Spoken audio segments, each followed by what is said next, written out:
Well, I wasn't planning on making this video. No, I was planning on doing some bumper plating, bumper straightening, or maybe even do body work on this thing. Nope. No. Going camping this weekend, and you go over things on the good old reliable camper, and surprise, your plans just now changed. Let me show you what's going on. I'll show you the rig I got. I really hope you guys like this. It's a pretty neat camper. Welcome back, Junks Automotive. This is our 1984 Airstream 310 Classic. It's 31 feet long, and it's all mostly original. So I started it up the other day. I had to fix a hydraulic line. I'll show you that in a bit. And thought, well, I'm gonna test it out and make sure I don't have leaks. And I smell fuel. Well, the fuel lines are leaking. Good old ethanol. We'll go over that real quick, but then we'll give a little walk around and kind of show the inside.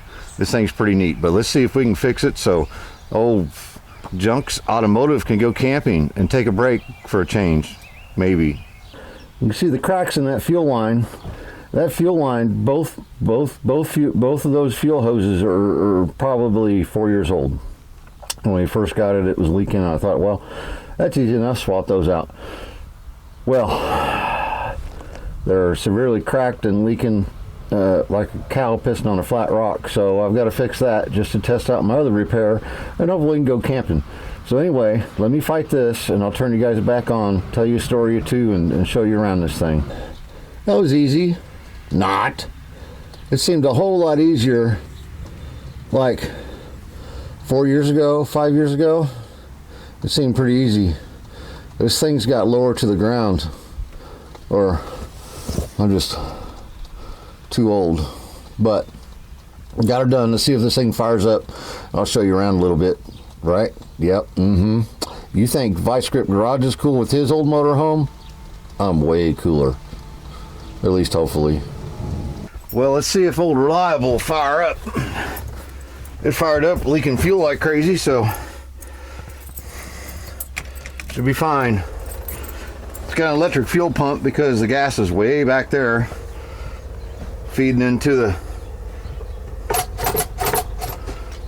mechanical pump.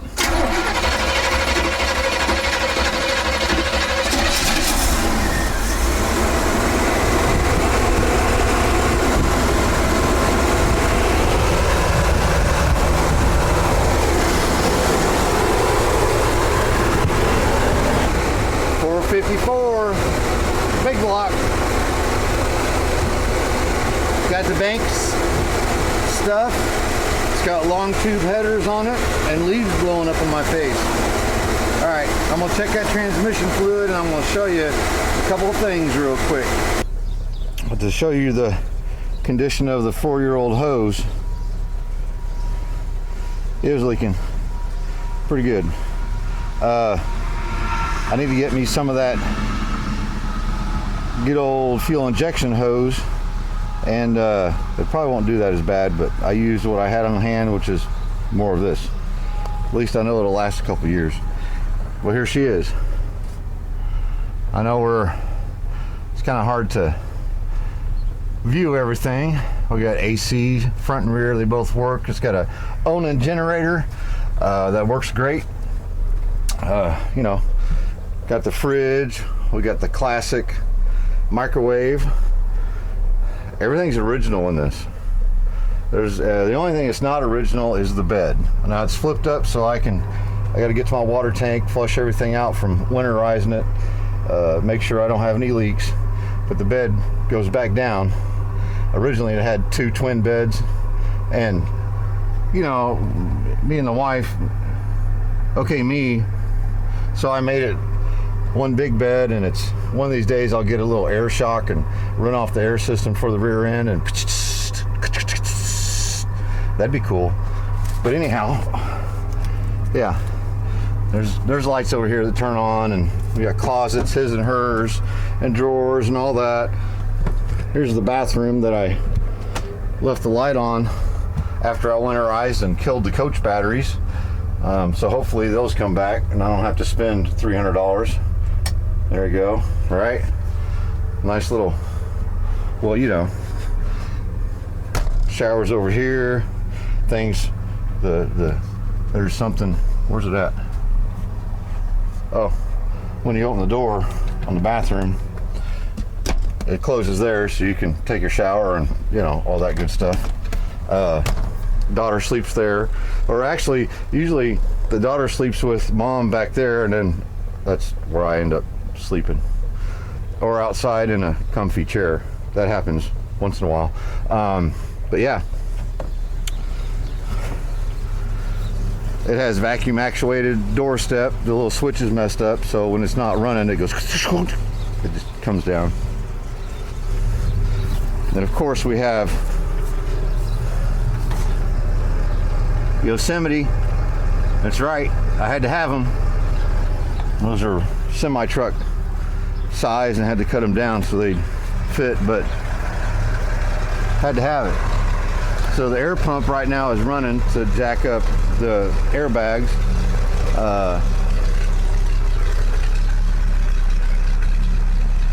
Oh yeah. Big block gas guzzling power. Let this run a little bit, and I'm going to show you the other repair I made, which is up there, and I need to test it out. It's the hydraulic jacks that level it. It's automatic, you know, it's like a transformer. Oh, does Derek have Alcoas? Huh? That was an option on these. These are real Alcoas, the old school ones. Got really relatively new tires, almost no miles on them when I bought it. Then the generator had about 12 hours on it, and it's new too. So let me show you what happened, if I can see it. Okay, see that white line right there and that little coupler? That's the return line for the leveling jacks. So they all have their own high pressure solenoids and high pressure lines and all that. Well, that's the return line for all of them. So there was a wire tie that broke or something, and it rubbed, last time out, rubbed this tire and rubbed through it, right? So I need to see if I need to add fluid or what. It's some kind of red fluid, probably, you know, some kind of hydraulic or transmission fluid. But I need to wire tie that up better and make sure that we're good once I know it's fixed. So I'm just waiting for this air pump to quit because the rear end isn't high enough. The jacks get stuck. Plus I want to back it up and get a little more solid ground. All right, the air pump stopped. So that means it's at normal ride height and I won't rip off my $200 a piece mud flaps. They might have been $260 for both of them, but I don't want to rip them off. Ask me how I know. You gotta wait, right? So let's back this thing up. Maybe you guys can tell me if I got like backup lights or brake lights out. Appreciate it.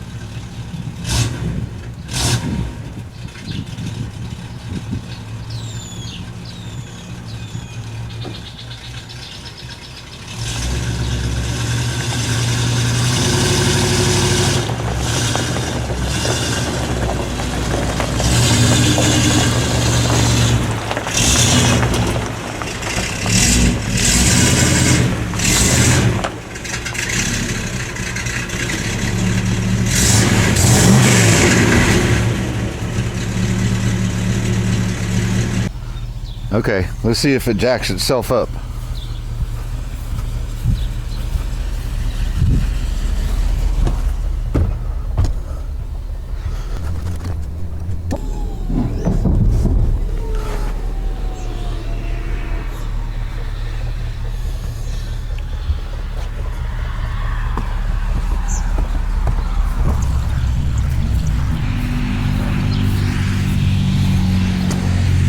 Well, it didn't do nothing because it's already level. Let me force the issue a little.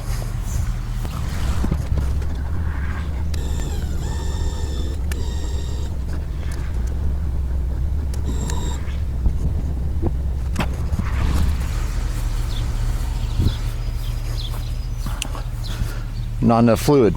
I was afraid of that. I'll have to go get some. See you in a minute. Next day, I didn't feel like going anywhere last night. Now it's time to put some of that down there. See if we can make this thing go up and down and do cool stuff.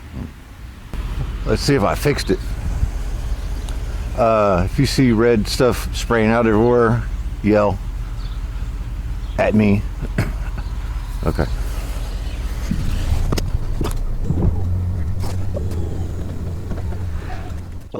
Well, the leveling jacks are working. I believe the fluid's all foamy, so it has air and everything. So we'll have to, at some other point, top it off. Air will get worked out. It'll be enough to level it, especially where we're going on this trip. I flushed out the water system. Everything's good there. It holds pressure. The pump works for the tank. If all that, everything's pretty good. The gas gauge, man, just let me show you. Spaghetti doesn't really do this justice, especially if you look up in there. All the gauges are acting funny, and I noticed the fuel gauge stays on full even though it's shut off. So I'm pretty sure it's the gauge or ground, something. It was going to be a winter project when I yanked all this out. All the extra added stuff since 1985 that's not connected anymore, doesn't work. It all needs ripped out of there, right? And to tidy up the wiring. And us guys really don't want to mess with that unless there's a fire. But I have a fire extinguisher, so and the family doesn't ride with me usually because it doesn't have proper seat belts. Safety things. And I risk my life to drive it, but it's usually fine. So we'll just have to fill the tank up and hope for the best, but it'll be just fine. We got fuel leaks fixed. That's the main thing. So I've had cars catch on fire because of that, but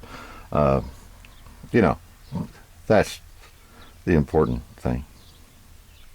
Let's can we just rinse this off or something while I got the hose out? It's really a good looking rig. Just kind of, that.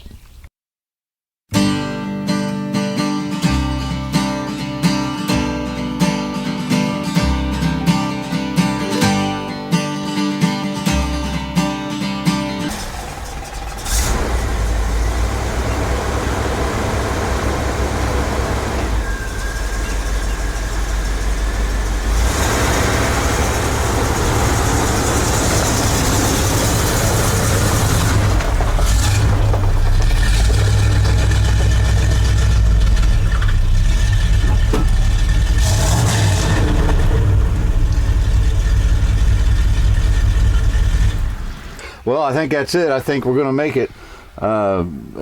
Luckily, we're not going very far, but it's a lot of fun, a lot of enjoyment, a lot of tinkering. And if you're a guy or a gal that likes working on stuff, get you an old RV. Go out and have you a good time, right? But expect problems because they come up. I'm lucky I noticed it here instead of at the campground and gas going everywhere. It wouldn't have been cool at all. They wouldn't have thought this thing was so neat like they usually do. But to tell you how I'd arrived at getting this massive, awesome beast, I think the birds have been trying to get through the windows. The windows are all muddy. I got more to clean. Anyhow, back probably close to 18, 19, almost 20 years ago, I guess, I would go to Bill Monroe's music park and go to the music festivals and all that stuff, and I'd take my upright bass because I was wanting to play with anybody I could play with, and learn how to play bass really good, be a good bass player, and jam with any kind of music. So I'd go, and every time I was there, I would see a silver bullet looking Airstream with red and white and blue stripes on it and a spotlight on the roof. Every time I'd see that thing, it's almost always sitting in the same spot. It's like, man, if I had a big, awesome RV, that's the one. Well, fast forward, I started playing with the Punk and Holler Boys, right? And Ralph, and if you watch the videos, you know who Ralph is because he he owns the MGA that I restored for him, got put back together and painted it and all that. Well, as I was over there getting some of those parts for that MGA, his mom and dad had passed away within like a year and a half or so of each other, if I'm, so it was a bummer, But Ralph kept saying, well, Punkin' Holler Boys needs a tour bus. You need to buy that Airstream. And I'm like, Ralph, I just bought that almost new pull-behind camper. I said, I don't want that big old thing. You got to pay insurance on it, put gas in it, and work on it, So I went over there one time to pick up parts, digging for parts out in the woods, and got some parts off of certain cars and just gathering up stuff, right? And Ralph's older brother was there, and I said, hey, is that Airstream unlocked? And he says, yeah. I said, well, I want to go take a look at it. Well, I got in it and I looked, and just then I remembered I've been in this camper. Because Ralph had told me when we first started hanging out playing music together that he was going to go visit his mom and dad at Bill Monroe's for the festival, and I was like, oh, really? They have a camper and stuff? And he's like, yeah. So he says, yeah, it's a silver Airstream. It's all aluminum, red and white and blue stripes. I said, does it have a spotlight on the roof? And he says, well, yeah. I'm like, I'll be damned. That's your mom and dad owns that. And he's like, yeah. I said, I love that thing. I've seen it, So, again, maybe a year or so later, I don't know how long ago it was, long after that it was, I was camping in the old pickup truck, and this has been years ago, had my bass, and there for a festival. I had a girlfriend with me, getting things set up, and I happened to look up and look. About 2 spots over, kind of catty corner, was this thing sitting there. And I see this old guy out walking around, doing stuff, and I thought, that's Ralph's dad. So I go over there, you Ralph Jeffers' dad? He looked at me kind of funny, and he said, Jeff Jeffers? Well, they all called him Jeff, right? I said, yeah. He said, you want some coffee? I said, sure. So we sat in here with Ralph's mom and dad, and they told us stories and drank coffee for about 4 hours and didn't even go to the festival, And when I walked into it at their house that day when they're trying to sell it for the estate, I decided right then, I've got to buy it. I got to have it, right? So told the wife, I'd send her pictures, took pictures. I said, we're buying that. She's like, what do you mean we're buying that? I said, we're buying that thing.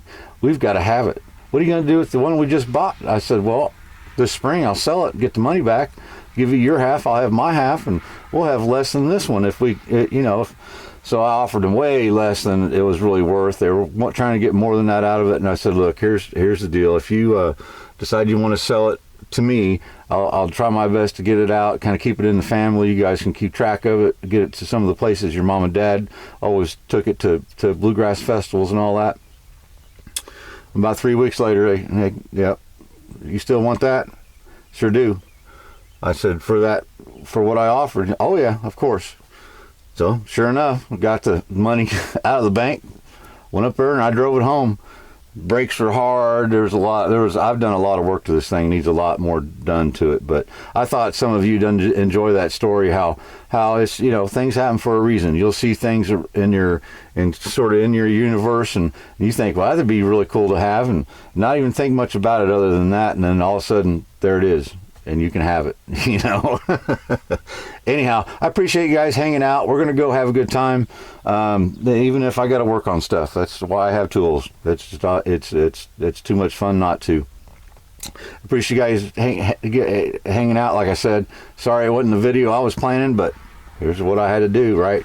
So we'll get back from the little vacation camping trip. We'll get back to work on that 1957 Chevrolet. If you're interested in this sort of Airstream type stuff, there is a playlist. If you look, we've got a few videos of working on stuff. And if you like it, let me know you want to see more. I'll stick it here and there in a video, and we'll have a good time with the rest of the old junk we got, right? All right. Cheers. Remember, if any of this was easy, everybody be doing it. We'll see you guys on the next one. Ow. Can I get out of here?